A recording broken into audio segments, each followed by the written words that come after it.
वंदे मातरम। अखिल भारतीय विद्यार्थी परिषद रायगढ़ आप सभी का हार्दिक स्वागत करता है। हम अभी उपस्थित हैं कला एवं सभ्यता संस्कृति की नगरी रायगढ़ से 10 किलोमीटर दूर एक छोटे से ग्राम एकताल में। यह एकताल ग्राम जो कि हमारे रायगढ़ की पुरातन कला संस्कृति झारा शिल्प हस्तकला में निपुण एक संयुक्त परिवार, मतलब बहुत सारे परिवारों को संयोज कर रखने वाला यह ग्राम है। हम जब यहाँ पर आए तो हमें पता चला कि आज से कुछ वर्ष पहले तक यहाँ का 120 घर, मतलब 120 परिवार इस हस्तकला से निपुण कार्य में लगा हुआ था।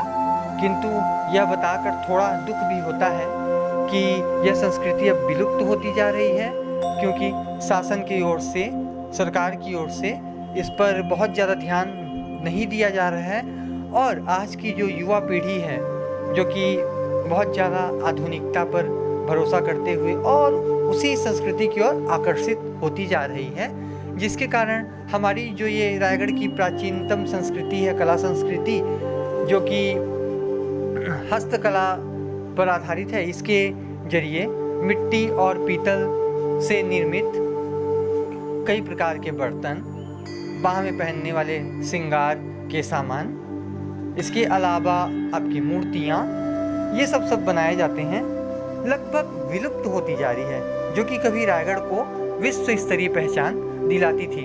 हम जब इस ग्राम में पहुँचे हैं तो हमें पता चला है कि आज भी यहाँ 5 से 6 परिवार ऐसा है, 5 से 6 घर इस गांव का ऐसा है जो कि आज भी इस कार्य में लगा हुआ है। किंतु उनकी आर्थिक स्थिति अत्यंत दयनीय होती जा रही है, क्योंकि उसे न तो कोई खरीदता है जल्दी और न ही उसका लागत मूल्य जल्दी इनको मिल पाता है। इसके लिए जो सामग्री प्रयोग में लाई जाती है वो भी इन्हें एक जगह से नहीं मिल पाता, इन्हें बहुत भटकना पड़ता है। अत्यंत संघर्षशील इनके जीवन को हम समझ पाए हैं और हम चाहते हैं कि इसके बारे में ये जानकारी। नमस्कार भाई और बहनों, हम हैं रायगढ़ ज़िले के छोटे से गांव एकताल पे। यहाँ की 3 आर्ट बहुत फेमस है, एक सरगुजा, एक जसपुर, एक रायगढ़। रायगढ़ का एकताल एक छोटा सा गांव, यहाँ बस आज हम देखेंगे झाला शिल्प की हस्तकलाओं में माहिर गोविंद जी से आज हम मिलेंगे। तो आइए चलते हैं।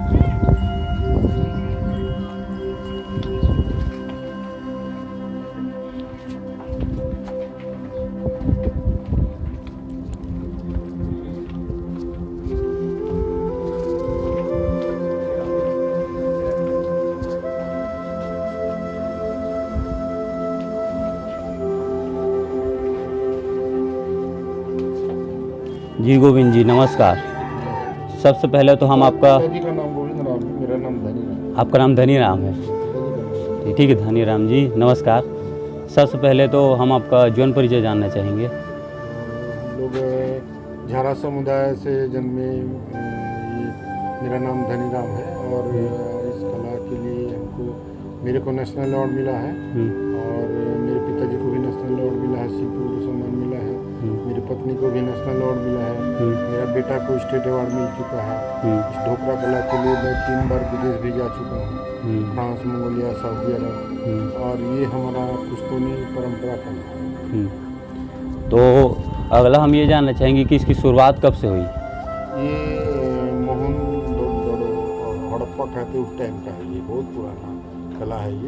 ये हमारा दादा परदादा का है, हड़प्पा के टाइम का? जी हड़प्पा का टाइम का। और यहाँ सिर्फ आप ही करते हैं कि आपकी परिवार के कितने लोग? पूरा परिवार करते हैं, बचपन से ही लग जाते हैं। बचपन से? ऐसे देखते देखते सीख जाते हैं। और इसकी बनाने की प्रक्रिया?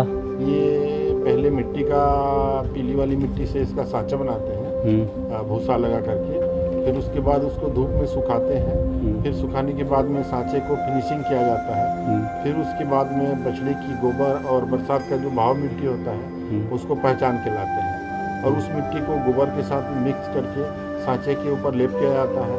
फिर उसके बाद में वो सुखाया जाता है, फिर उसके मौसम के हिसाब से सेम का पत्ता या कोई हेर का पत्ता उसके ऊपर सांचे के ऊपर रगड़ा जाता है। फिर जब सांचा कंप्लीट हो जाता है तो मधुमक्खी छत्ते का मोम, सराय पेड़ का धूप खाने का तेल, तीनों को पिघला करके मोम को मतलब एक कपड़े में छानते हैं। फिर उसके बाद में जो ये सेवइयाँ जैसे तार निकाल करके ये मोम है, उसी तार से सांचे के ऊपर एक एक करके उसका डिजाइन बनाते हैं। और भी फिर वो डिजाइन बनने के बाद में उसके ऊपर फिर से गोबर वाले मिट्टी लैप होता है, गोबर वाला मिट्टी लैप करेंगे, फिर उसमें फिर से लाल वाली मिट्टी फिर चढ़ाएंगे। 2-3 बार कम से कम उसमें 4-5 प्रकार की मिट्टी यूज होता है। फिर उसके बाद में उसको मेटल में उसको कन्वर्ट करने के लिए सांचे को गर्म करते हैं और भट्टी लगाते हैं। और इसकी अवधि कितनी है, कितने दिन पे तैयार हो जाता है?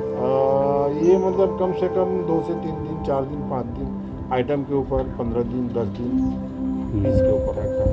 मैक्सिमम 3 से 4 दिन से नीचे नहीं होता है। उतना दिन तक ये तैयार हो जाता है। और उसका मेहनत, फिर मटेरियल, लकड़ी, कोयला, पीतल, सब चीज़ महंगा आता है। तो इस वजह से मतलब लगता है आदमी को, अरे इसको बोल देंगे 1200 का, तो अरे 1200 रुपये इतना छोटा सा इसको 1200, लेकिन उसका सामने से अगर देखेंगे तभी उसका महत्व समझेंगे। और वही लोग खरीद के जाते हैं कलर का। लेकिन ये है सबसे बड़ा समस्या, वही है हमारा पूंजी की। और हमारा अगर सरकार अगर चाहे तो जैसे हमारा एक माध्यम हो, एक जगह में हमारा टोटल मटेरियल हो और एक उचित एक रेट तय हो जाए, हम लोगों के बीच में एक रेट तय हो जाए, वहाँ से हम लोग सामान उठाएं और अपना प्रोडक्ट तैयार करें। और ये चिंता नहीं होना चाहिए कलाकार को कि अभी वो बना रहा हूँ तो कब बिकेगा, क्या होगा, ये नहीं होना चाहिए। मन खुशी उसको बनाए, जज्बा कम नहीं होना चाहिए। मेरा एक विचार है, जो हमारे झारा समाज में पहली बार छत्तीसगढ़ शासन की तरफ से मेरे 2 बच्चे डिजाइनर का कोर्स किए इसी कला के ऊपर जयपुर राजस्थान में, और वो लोग अभी कंप्लीट करके आए हैं। एक भी पीस नहीं निकाले हैं अभी, जो बच्चे लोग जो कंप्लीट करके आए हैं।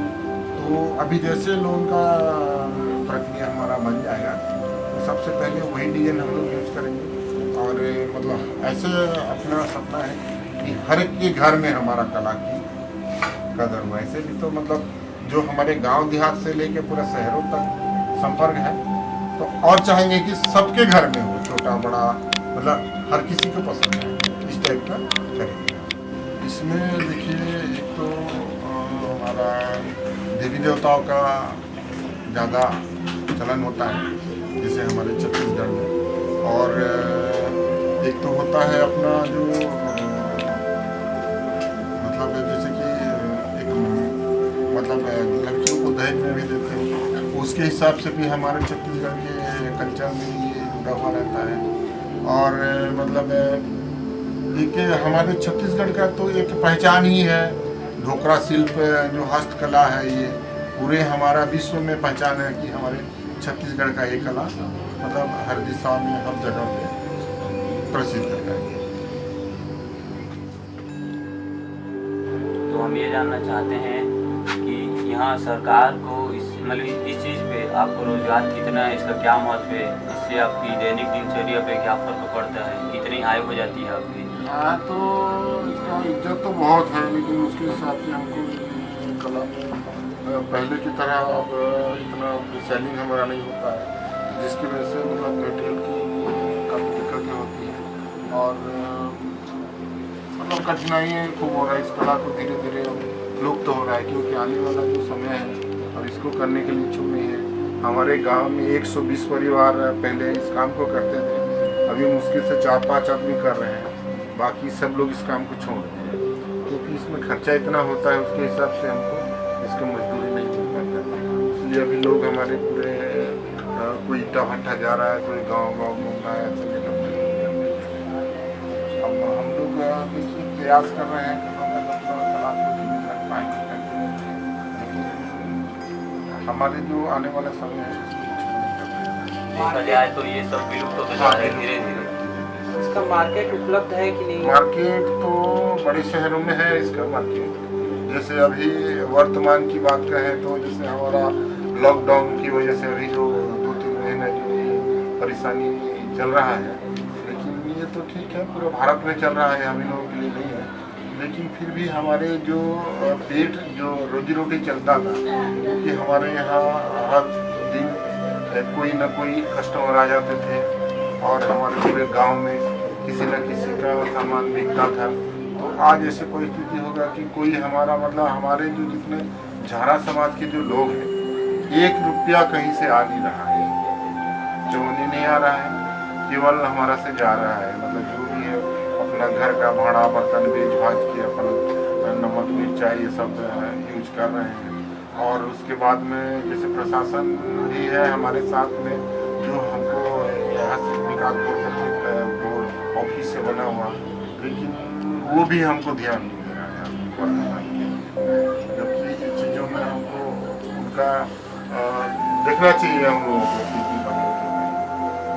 शासन भी बाकी सब लोगों को सहयोग कर रहा है, तो अभी बिहार के लिए हमारे कुछ नए युवा हैं, जो नए छात्र हैं, जो जुड़ना चाहते हैं भविष्य में इन कलाओं के माध्यम से, उनको आप क्या संदेश दें? देखिए क्या होता है, ये दूर से बहुत अच्छा लग रहा है, ये कला है भी बहुत अच्छा, लेकिन इसके लिए पूंजी चाहिए, धैर्य चाहिए, बिकेगा कला, खूब बिकता है।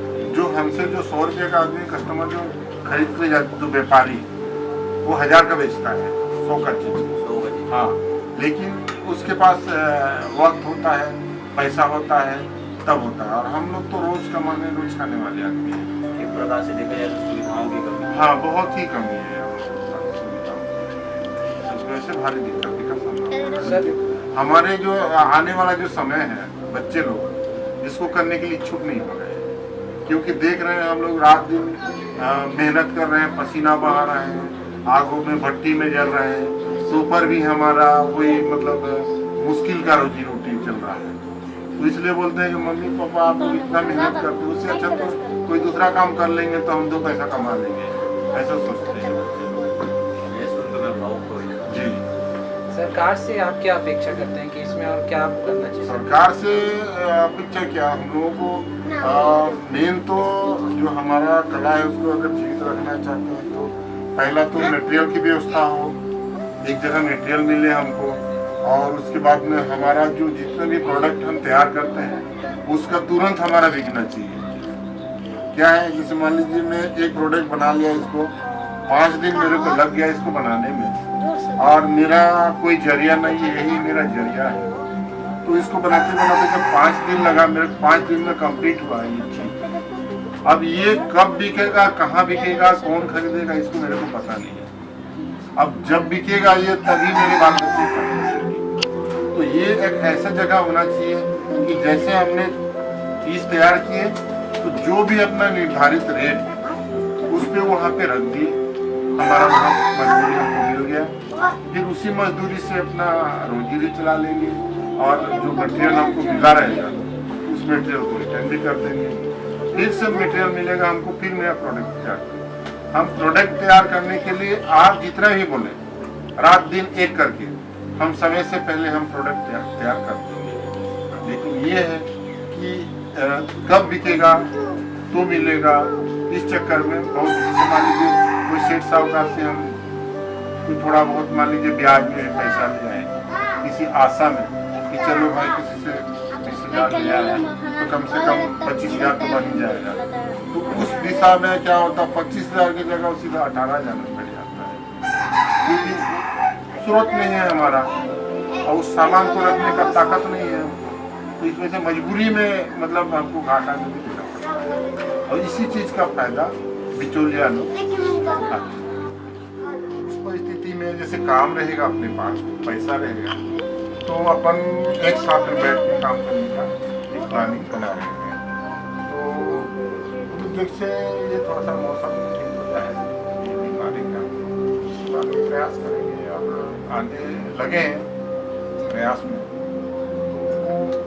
मेरे को लगता है कि वो प्रयास सफल रहेगा, क्योंकि एक तो उसमें अपना कला भी जीवित रह जाएगा, और हमारे यहाँ के जो बच्चे लोग हैं मुश्किल से 7वीं पढ़ पा रहे हैं, उसके बाद में पढ़ाई भी नहीं कर पा रहे हैं, क्योंकि उसके हिसाब से अपना मतलब उसके लायक साइकिल चाहिए, कपड़े चाहिए, पेंसिल चाहिए, दुनिया भर का मतलब जो पढ़ाई में जो खर्चा होता है, तो उस दिशा में माँ बाप भी क्या करेंगे। भाई पेट नहीं चल रहा है तो कहाँ से बच्चे के लिए 1000-2000 फीस लाए, उसके लिए 1000-2000 का ड्रेस लाए, फिर साइकिल दे, वो करे। तो इस परिस्थिति में थोड़ा सा बहुत ही दिक्कत हो रहा है।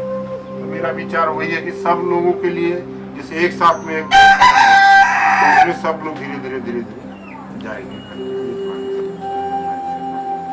फिर आप पूरे प्रदेशवासियों को क्या बोलना चाहेंगे जो आधुनिकता की ओर मतलब बढ़ रहे हैं, ब्रिटेन और जो अलग देश से आती हैं चीज़ों उनके प्रति आकर्षित होते हैं, उनकी संस्कृति उनको अच्छी लगती है, उनकी मूर्तियाँ अच्छी लगती हैं। ये जो हमारे पारंपरिक मूर्तियाँ हैं, जो कला है, उसके बारे में कुछ अगर प्रदेशवासियों को बोलना चाहें। प्रदेशवासियों को ये कहना चाहूँगा मैं, जैसे कि आजकल यूनिक ज़माना है और नया नया डिजाइन हो रहा है, और इनको अपने पास ला के बोलो। छत्तीसगढ़ी संस्कृति में ये हमारा एक पारंपरिक चीज़ है ये, और इसको हमारे तरफ दहेजों में भी दिया जाता है। जैसे कि एक हम लोग जागर दिया बनाते हैं जो बेटियों को दहेज में देते हैं, और उसके बाद में एक मान होता है, चावल मापने का 0.5 किलो का मान होता है, वो भी बनाते हैं, वो भी देते हैं। और जैसे हमारा छत्तीसगढ़ के देवी देवताओं को भी प्रतिमाएँ बनाते हैं हम, और जिसे पहले बनाते थे अब थोड़ा कम हो गया उस समय। जैसे बाहों में पहनने का वहाँ का जेवर वगैरह वो सब हमारे छत्तीसगढ़ के लिए भी बनाते हैं। और जैसे हमारे जो अभी वर्तमान में जो चलता है पोरा बैला का त्यौहार जो होता है, उसके लिए हम पोरा बैल बनाते हैं, गांव में उनको जा के बेचते हैं। और जैसे अगन का महीना हो गया, गुरुवार का जो पूजा होता है लक्ष्मी माँ का, उसके लिए भी हम लोग लक्ष्मी माँ का प्रतिमा बनाते हैं, वो भी गाँव जाते हैं। और अधिकतम मतलब गांव और शहर दोनों का मिक्स होता है। मतलब दृष्टि से जोड़ने के लिए यह भी एक माध्यम है कि आप भी इस जो हस्तकला है इसका आप मतलब अध्ययन करें और जानिए, इनसे जुड़िए और इसको खरीदिए और सरकार से इसके लिए मांग कीजिए। इससे दो चीज़ें होंगी, एक तो इनका जो समाज है वो विकसित होगा और आदिवासी भाई बहनों से इनका जुड़ाव होगा। दूसरा, जब दो समाज मिलकर एक बनेगा तो राष्ट्र में भी एक संकेत होगा, एक संदेश जाएगा कि ये जो भारत है वो आज भी एक है और विविधता में एकता रखता है। तो ये इस प्रकार की जो इनकी देश को जोड़ने वाली भावनाएं हैं, ये हमें अत्यंत प्रेरित करती है।